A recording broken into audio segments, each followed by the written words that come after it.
ഭാരതത്തിന്റെ മഹത്തായ പൈതൃകത്തോടും സംസ്കാരത്തോടുമുള്ള വലിയ വെല്ലുവിളിയാണ് ഗുരുപൂജയെ വിവാദമാക്കുന്നതിലൂടെ SFI DYFI പ്രവർത്തകർ മുന്നോട്ട് വയ്ക്കുന്നതെന്ന് ഹിന്ദു ഐക്യവേദി സംസ്ഥാന പ്രസിഡന്റ് RV ബാബു. ഇത് അംഗീകരിച്ചു കൊടുക്കാനാകില്ല, അടുത്ത വർഷം ഇതിലും ഭംഗിയായി നടത്തും.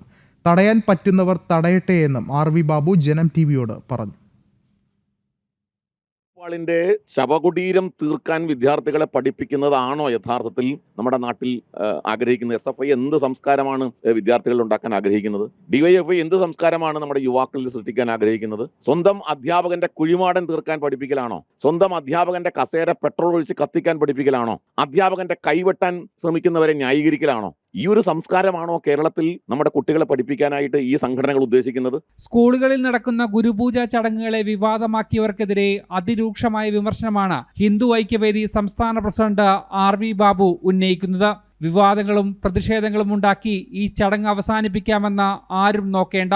അടുത്ത വർഷം ഇതിലും ഭംഗിയായി ഈ ചടങ്ങുകൾ നടക്കുമെന്നും RV ബാബു വ്യക്തമാക്കി. അതുകൊണ്ട് ഈ ചടങ്ങ് വളരെ ഉത്സാഹത്തോടെയും അത്യധികം ഭംഗിയോടെയും വരും വർഷങ്ങളിലും നടക്കും. അത് ആര് വിചാരിച്ചാലും തടയാൻ സാധ്യമല്ല. CPM-ന് ഈ ഭാരതീയ സംസ്കാരത്തോടും അതേപോലെ പൈതൃകത്തോടും എതിർപ്പുണ്ടെങ്കിൽ അതങ്ങ് 4 മടക്കി പാർട്ടി ഓഫീസിൽ വെച്ചാൽ മതി. ഇത് കേരളമാണ്, കേരളത്തിൽ ഇത് നടക്കില്ല.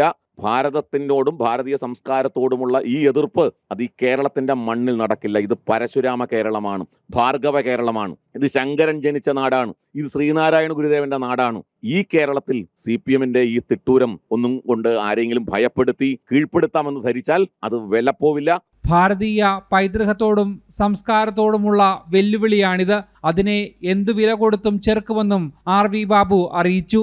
അപ്പൊ ഇത് ആസൂത്രിതമാണ്. ഇത് ഭാരതീയ സംസ്കാരത്തോടും ഭാരതീയ പൈതൃകത്തോടുമുള്ള CPM നടത്തിക്കൊണ്ടിരിക്കുന്ന യുദ്ധമാണ്. ഇത് വെല്ലുവിളിയാണ്. ആ വെല്ലുവിളി ഹിന്ദു ഐക്യവേദി ഏറ്റെടുക്കുകയാണ്. ഞങ്ങൾ ധൈര്യമായിട്ട് പറയുന്നു, ഇനിയും വരും വർഷങ്ങളിൽ ഗുരുപൂജ മഹോത്സവം നടക്കും, ഗുരുപൂജ പരിപാടികൾ നടക്കും. ധൈര്യമുണ്ടെങ്കിൽ ഇടതുപക്ഷ പ്രസ്ഥാനങ്ങൾ തടയട്ടെ. ജനം, കൊച്ചി.